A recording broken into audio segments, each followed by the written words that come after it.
Good morning, children.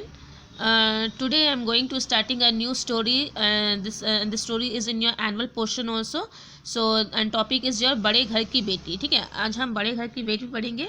सबसे पहले मैं आपको इसके जो मुख्य पात्र हैं उनके बारे में बता देती हूँ. तो इसका जो कहानी है उसके मुख्य पात्र है बेनी माधव सिंह. आप एक नाम देख रहे हैं यहाँ पर पहले में ही, बेनी माधव सिंह, वो इस कहानी के मुख्य पात्र है. बेनी माधव सिंह के दो बेटे हैं. एक है आपका श्रीखंड, ठीक है, आप आगे पढ़ेंगे इसका, और दूसरा बेटा का नाम है लाल बिहारी. ठीक है, लाल बिहारी सिंह और श्रीखंड सिंह. ठीक है, दो बेटे हैं. श्रीखंड सिंह जो है वो बड़ा बेटा है और लाल बिहारी सिंह जो है वो छोटा बेटा है. श्रीखंड जो है उसकी पत्नी है, उसका नाम है आनंदी, और आनंदी के पिता है उनका नाम है भूप सिंह. तो ये चार जो है मुख्य, चार पांच जो है ये मैंने जो श्रीखंड सिंह, लाल बिहारी सिंह और आनंदी और बेनी माधव, ये मुख्य पात्र है, और भूप सिंह जो है वो गौण पात्र हैं. ठीक है, तो ये जो कहानी है मैंने बताया गया है कि मैंने एक बड़े घर, जैसे कि आप देख रहे हैं टॉपिक में बड़े घर की बेटी, यहाँ पर लेखक जो है उन्होंने बताने का प्रयत्न किया है कि जो बड़े घर की बेटियाँ होती है वो काफ़ी ऐशो आराम में जीती है. तो वो घर का काम ज़्यादा उनको नहीं आता है, फिर किस तरह से गृहस्थी को चलाना है, किस तरह से किफ़ायत में बचत करना उनका ज्ञान नहीं होता है. लेकिन यहाँ पर जस्ट उल्टा है. ठीक है, बड़े घर की बेटी होने के बावजूद भी भले ही मैंने आनंदी जो है वो किफ़ायत करना नहीं जानती थी, लेकिन अपने परिवार को कैसा संभालना है, अपने परिवार को कैसे जोड़ के रखना है और किस तरह से परिस्थितियों में अपने आप को ढाल लेना है, वो सब कुछ जानती थी. तो उसी पर आधारित एक कहानी है. ठीक है, लेकिन जब उसके मान सम्मान को ठेस पहुंची तो फिर उसने क्या किया और फिर किस तरह से अपने परिवार को जोड़ा, वो भी इस कहानी में दिखाया गया है. तो हम पढ़ लेते हैं कि कहानी जो है उसके क्या स्टोरी बता रहा है. ठीक है, तो यहाँ पर जो लेखक का जो परिचय दिया हुआ, यहाँ से थोड़ा सा आप लोग पढ़ सकते हैं. ठीक है, जानकारी के लिए भी आप थोड़ा सा रखिएगा. ठीक है, वैसे भी तो आप लोग जानते ही हैं प्रेमचंद जी की कहानी तो बहुत सारा प्रसिद्धि है. तो देख लेते क्या है स्टोरी. बेनी माधव सिंह गौरीपुर गांव के जमींदार और नंबरदार थे. तो जमींदार थे एक गौरीपुर, कौन सा गांव का नाम है? गांव का नाम है गौरीपुर. वहाँ के वो जमींदार थे. नंबरदार माने काफ़ी नाम था उनका उस गांव में. ठीक है, उनके पितामह ने उनके जो दादा परदादा उनको बताए गए हैं, किसी समय बड़े धन धान्य से संपन्न थे. गाँव का पक्का तालाब और मंदिर जिसकी अब मरम्मत भी मुश्किल थी, उन्हीं के कीर्ति स्तंभ थे. कहने का मतलब है उनके जो पितामह थे वो काफ़ी धान्य काफ़ी अमीर थे, और वो गांव का तालाब, फिर मंदिर, जो भी कुछ आवश्यकता होती थी वो उनको बनाते थे. लेकिन आज परिस्थिति ऐसी हो गई है कि बेनी माधव जो है उन सब चीज़ों का निर्माण नहीं कर सकता अपने पूर्वजों के समान. ठीक है, बेनी माधव सिंह अपनी आधी से अधिक संपत्ति वकीलों को भेंट कर चुके थे. कहने का मतलब है कि बेनी माधव के पास भी था पैसा, लेकिन अपनी संपत्ति को बचाने के लिए, दूसरों से बचाने के लिए उन्होंने वकीलों को रखा, और वो अधिक से अधिक पैसा जो है वकीलों में ही चढ़ गया. इसलिए आज उनके पास उतना धन नहीं है जितना कि उनके पूर्वजों के पास था. उनकी वर्तमान आय 1000 वार्षिक से अधिक ना थी. तो अब स्थिति ऐसी हो गई है कि वर्तमान आय जो है 1000 वार्षिक माने साल में 1000 रुपया ही उनको मिल पा रहा था. ठीक है, माने अब गरीबी की जो परिस्थितियां होती है वो उनका सामना वो कर रहे हैं. ठाकुर साहब के दो बेटे थे. बड़े का नाम श्रीखंड सिंह था. उसने बहुत दिनों के परिश्रम और उद्योग के बाद बीए की डिग्री प्राप्त की थी.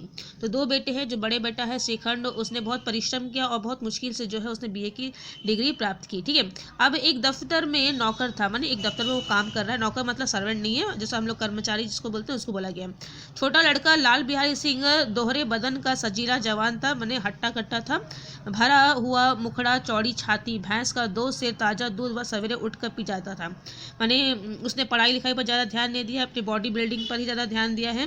ठीक है, तो वो अच्छा चौड़ा हट्टा कट्टा इंसान था. कौन? लाल बिहारी सिंह. ठीक है, श्रीखंड सिंह की दशा बिल्कुल विपरीत थी. इसका मतलब है कि श्रीखंड सिंह जो है उतने हट्टे कट्टे नहीं थे, वो दुबले पतले से शर्मीले से इंसान थे.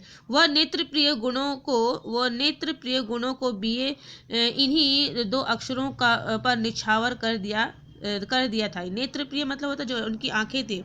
उसने अपने बीए की परीक्षा को पास करने के दिन भर जो है अपनी आंखों को पुस्तकों में लगा दिया था. वो उसी बात को वह बोला गया. ठीक है, इन 2 अक्षरों ने उसके शरीर को निर्मल और चेहरे को क्रांतिहीन बना दिया. मतलब इतना पढ़ता था पास होने के लिए कि उसका शरीर जो है बिल्कुल क्या है, क्रांति ही नहीं, मतलब उसमें चेहरे में कोई चमक, कोई मैंने अट्रैक्शन नहीं रह गया था, मैं इतना दुबला पतला सा था वो।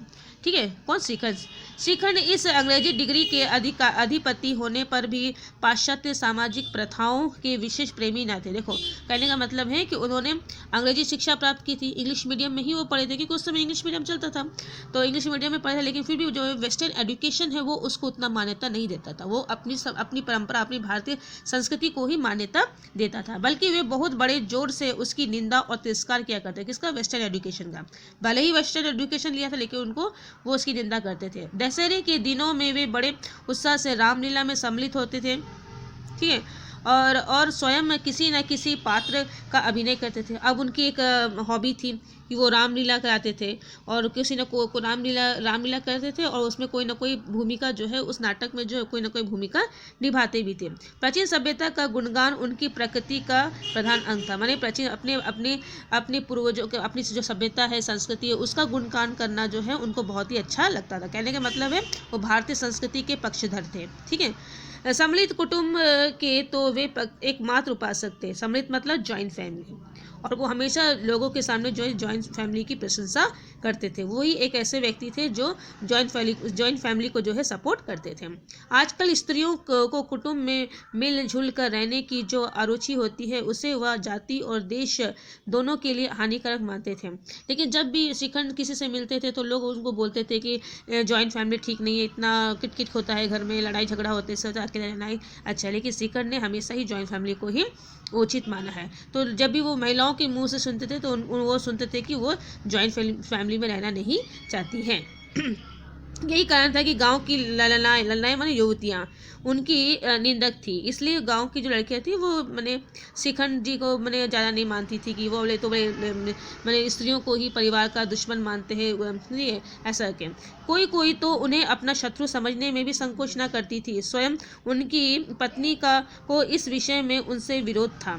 ठीक है, इसका क्या मतलब, स्वयं उनकी पत्नी को इस विषय में उनसे विरोध था। इसका विरोध था मतलब उनकी पत्नी भी जो है मैं समझती थी कि उनका जो विचार है कि लड़कियां जो है परिवार को तोड़, क्योंकि श्रीखंड जी का वैसा विचार था कि लड़कियां जो है परिवार को तोड़ती है, मैंने संयुक्त परिवार को वो तोड़ती है। ठीक है, लेकिन उनकी पत्नी भी इसका विरोध करती है कि ऐसा नहीं है, हर लड़की जो है संयुक्त परिवार को पसंद ना करे, ऐसा कोई बात नहीं होता है। ठीक है, यह इसलिए नहीं कि उसे अपने सास ससुर, देवर या जेठ आदि से घृणा थी, बल्कि उसका विचार था कि यदि बहुत कुछ सहने पर भी परिवार के साथ निभा न हो सके तो आए दिन के कलह से जीवन को नष्ट करने की अपेक्षा अच्छा है कि कि अपनी खिचड़ी अलग पकाई जाए। तो उनकी पत्नी जो इनके विचारों से इसलिए अलग थी क्योंकि उनका मानना है कि वो इस बात से नहीं डर रही है कि सास ससुर की सेवा करनी पड़ेगी, देवर का, उससे कुछ नहीं।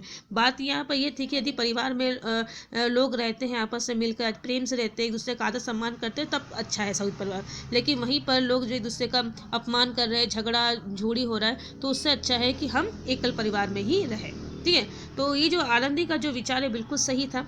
ठीक है, तो आज हम लोग यहीं तक पढ़ रहे हैं, नेक्स्ट क्लास में हम आगे पढ़ेंगे। तो आप ये एक पेज अच्छे से पढ़िए, समझिए, और फिर मुझे बताइए कि आपको कितना समझ में आया है। ठीक है, थैंक यू।